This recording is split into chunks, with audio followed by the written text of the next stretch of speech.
lo aprecio y lo que lo respeto. Y yo lo que dije es que en los antecedentes parlamentarios aparece como integrante de la Comisión de Gobernación en sesión el día que se dictaminó la Ley de Seguridad Nacional y se incorporó al artículo 5 los supuestos que tienen que ver con delincuencia organizada. Y por cierto, en el Pleno no hubo votación en contra de ningún senador del PRI.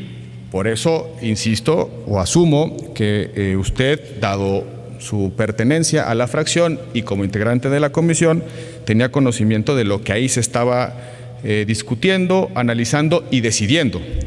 Yo le reconozco siempre la autoridad y el talante para controvertir aquello en lo que no hubiera estado de acuerdo. Me imagino que si usted no hubiera estado de acuerdo, hubiera tomado la tribuna en aquella sesión de la Cámara de Senadores y hubiese dicho esto sobre el entonces senador Enrique Jackson, pero como no lo vi, no lo encontré en las discusiones parlamentarias, asumí que estaba usted de acuerdo. Pero mire, desde 1946 las Fuerzas Armadas participan en la tarea de la erradicación de cultivos. El primer operativo militar en contra del narcotráfico data de 1969, se llama la Operación Cóndor en Sinaloa. En los años 90 eran recurrentes las operaciones militares en contra del crimen organizado para la contención de su expansión o incluso para la detención de criminales vinculados al narcotráfico. Le voy a decir qué es la utilización indebida de las fuerzas militares. 1989, la detención de un opositor político, porque al señor Alaquina la detuvo el ejército mexicano en un operativo cuando se trataba únicamente de un objetor político. Eso es la utilización indebida de las Fuerzas Armadas y utilizar como policías a las Fuerzas Armadas precisamente como un recurso político, cosa que no ha sucedido en administraciones anteriores. Y se suele afirmar, y creo que está en la base del argumento de don Manuel, que la crisis de violencia asociada al crimen organizado apareció por arte de magia de un día a otro.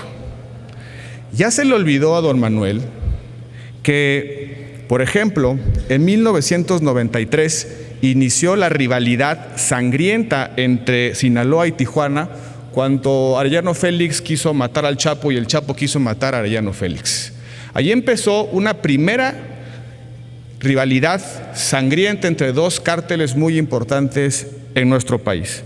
En 2004 viene una confrontación también durísima entre el cártel de Sinaloa y el cártel de Juárez por el control de Ciudad Juárez, paso fronterizo hacia Texas. También se le olvida que, por ejemplo, en 2004 se forman los Zetas, que eran el brazo militar del cártel del Golfo, y entra en contradicción, entra en rivalidad con Sinaloa y con el Golfo, y empieza a rivalizar por el control de ciertas, primero rutas y después por ciertos territorios. Y en 2006, antes de que entrara la administración del presidente Felipe Calderón, la familia michoacana desafía a los Golfos y a los Zetas en Michoacán. Y fue el gobernador de Michoacán, del Partido de la Revolución Democrática, quien le solicita al presidente Felipe Calderón, sí, el partido en el que ustedes estaban, no se les olvide, ya no sé en qué partido están, pero en ese momento estaban en el PRD, y fue un gobernador del PRD que, en virtud de la confrontación entre dos poderosos y sangrientos cárteles, solicitó la presencia de las Fuerzas Armadas, y ahí constan los escritos de solicitud expresa del entonces gobernador Lázaro Cárdenas Batlle. Por eso, en 2006 se tuvo que actuar. Y en 2006 se tuvo que actuar porque la ley lo obligaba. Y la ley no tiene duda. La delincuencia organizada es materia federal. La delincuencia organizada habilita la participación de las Fuerzas Armadas en tanto instancias de seguridad nacional, y la ley es absolutamente clara. Tan es así que está en el Consejo de Seguridad Nacional y están también habilitadas legalmente para hacerlo. Por eso me sorprende, no sé qué iniciativa leyó don Manuel.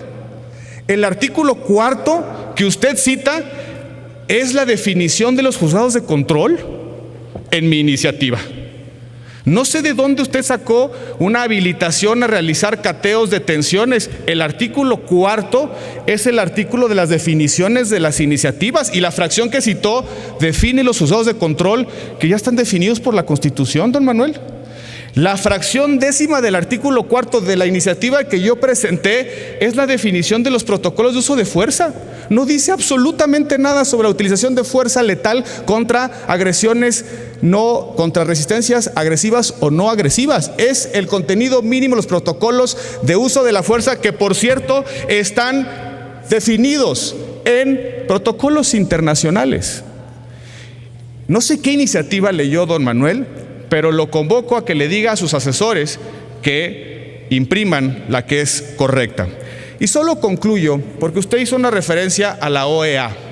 Le voy a citar lo que dijo el Comité Jurídico Interamericano, que por cierto es la instancia consultiva formal de la Organización de los Estados Americanos en el año de 2012. Es facultad de los estados recurrir a las Fuerzas Armadas para resistir ciertas actividades especialmente invasivas sobre su convivencia. Y en esa misma opinión, don Manuel, el Comité Jurídico Interamericano descartó, por ser contrario al derecho internacional de los derechos humanos, la suspensión de garantías para tratar asuntos vinculados a delincuencia organizada. Si usted cree que esa es la solución, el estado de excepción para combatir a los Zetas o a los Golfos, le tengo una mala noticia: está prohibido por los tratados internacionales. Gracias.